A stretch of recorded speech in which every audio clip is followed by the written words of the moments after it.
So continuing from where we left, the learning in non threatening environment, इसको create करने के लिए आप क्या कर सकते हैं, नॉन थ्रेटनिंग एनवायरनमेंट के लिए आप ऐसी सिचुएशन क्रिएट करें जहाँ पर बच्चे को लगता है उसको वैल्यू दी जा रही है, बच्चा जो भी बोल रहा है या बोल रही है उसको वैल्यू दी जा रही है, उसके सवालों को वैल्यू दी जा रही है, उसको जवाब दिया जा रहा है, राइट। तो जैसे मिड डे मील का कॉन्सेप्ट शुरू हुआ, मिड डे मील जब कॉन्सेप्ट शुरू हुआ, so it created a non threatening environment with in the school also, it actually change the dynamics of the school when the teacher is serving, when the teachers and other stakeholders who are present in the school are serving food to the children who are eating together, right.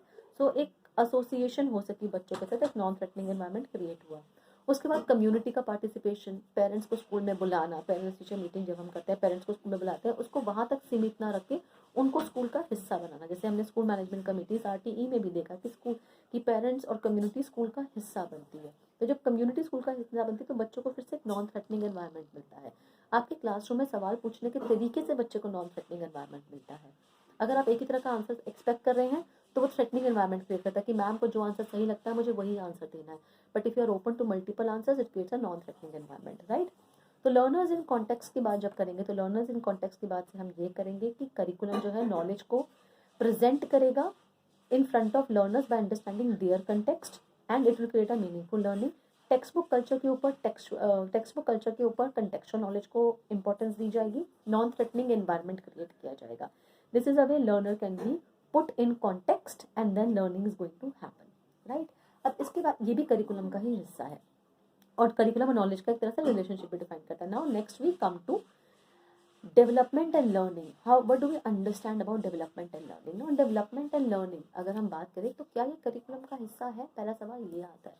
Yes, क्योंकि curriculum से ही holistic development होती है और learning उस development का हिस्सा है। तो अब डेवलपमेंट कितने तरीके की हो सकती है, फिजिकल डेवलपमेंट हो सकती है, मेंटल डेवलपमेंट हो सकती है, there is an emotional development also, right, there can be many developments, right. So curriculum क्या हर एक तरीके की डेवलपमेंट का हिस्सा है या करिकुलम सिर्फ एकेडमिक डेवलपमेंट का हिस्सा है? नहीं, करिकुलम हर चीज़ का, हर डेवलपमेंट का हिस्सा है जो इन ग्रोइंग ईयर्स में हो रही है और ये लर्निंग के थ्रू कैसे पॉसिबल है। तो NCF फोकस करता है कि कितने तरीके की डेवलपमेंट करिकुलम के थ्रू पॉसिबल है। नाउ फॉर ऑल दैट कितने तरीके की डेवलपमेंट पॉसिबल है, you have to skim through pages from 14, 15, 16, 17, 18, but right now you can write few points which will make you understand कि डेवलपमेंट किस तरीके से पॉसिबल है। सो डेवलपमेंट एंड लर्निंग में I would read 2 lines and then I will dictate something which you can make notes of. The curriculum, I am reading page number 14 now. The curriculum must have a holistic approach to learning and development that is able to see the interconnection and transcend divisions between physical and mental development and between individual development and interaction with others. So that means एक self का भी role है और एक role towards society भी है, individual development भी है and development to understand others also. So that is an emotional development also happening, the self development also happening, physical and mental development तो हो ही रही है। Now let us categorize it. So as you move through NCF chapter 2 now, आपको section मिलेगा 2.3.1, 2.3.2, 2.3.3, उन sections को आप number दे सकते हैं, ठीक है। तो how development and learning happening, it is happening in following veg, note these points. First, physical growth, second cognition and cognition or cognitive development, third, development of self identity, and fourth, development of inclusive classroom. ये 4 point आपको page number 14 से 16 में section 2.3.1, 2.3.2, 2.3.3 और 2.3.4 में मिलेंगे। Now we have to see how curriculum contributes to all these things. So first we talk about the physical growth. So physical growth, we all have seen physical education being part of the curriculum and it has to be a compulsory part of the curriculum, but the challenge is how physical development is being perceived in the schools. Now is it just perceived as a free period or a games period, or there should be focused aims about it? तो ये थोड़ा सोचने का और discussion करने का मुद्दा हो सकता है कि करिकुलम फिजिकल डेवलपमेंट को कितना इंपॉर्टेंट हिस्सा माना जाता है।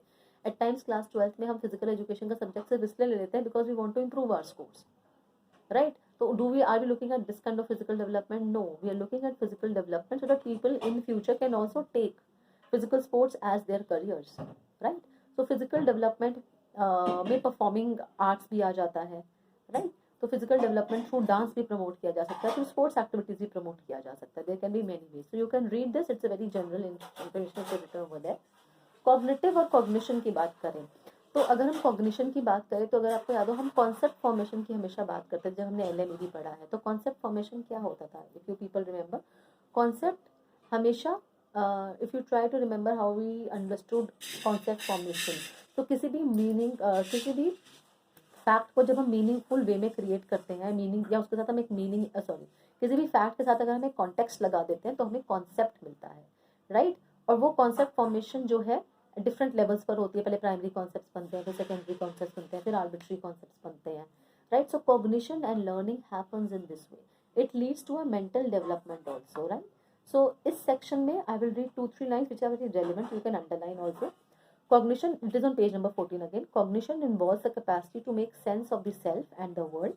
Meaningful learning is a generative process of representing and manipulating concrete things and mental representation rather than storage and retrieval of information. That means आप concrete examples के साथ schemas बनाकर, concept बनाकर knowledge को store कर रहे हो, ना कि rote memorization की तरह उसको एक information के form में store कर रहे हो. You are creating concepts out of it and storing it in your mind, right? Thinking, language which are verbal or signs and doing things are thus intimately intertwined. So सोचना, बोलना, हाथों से करना, सब चीज़ों का amalgamation होगा जब cognitive development होगी. Now this is a process which begins in infancy and develops through independent and mediated activities. बचपन से ही हम भाषा का यूज करना, right? सीखते हैं, हम भाषा के साथ, लैंग्वेज के साथ अपने कम्युनिकेशन को सीखते हैं और हम बहुत सारे स्कीमास बनाते हैं. हम स्कूल में जाते हैं तो हम और सब्जेक्ट्स पढ़ते हैं जहाँ पर लैंग्वेज हमें बहुत हेल्प करती है उन सब्जेक्ट्स को पढ़ने के लिए. तो हमारे एक्शन, हमारे ऑलरेडी एग्जिस्टिंग स्कीमास, लैंग्वेज, ये सब इंटरवाइंड होते हैं, यानी कि एक दूसरे से लिंक्ड होते हैं, जिससे कॉग्निटिव डेवलपमेंट होती है. ठीक है, तो आप ये रीड करिएगा, आपको बहुत अच्छी तरह से समझ में आ जाएगा. पेज नंबर 15 तक ये बातें लिखी हुई हैं. तो मेंटल एक्टिविटीज़ क्या क्या, सो मेंटल एक्टिविटीज़ या मेंटल डेवलपमेंट किन एक्टिविटीज़ से होती है, इसकी बात अब मैं नेक्स्ट वीडियो में कर रही हूँ.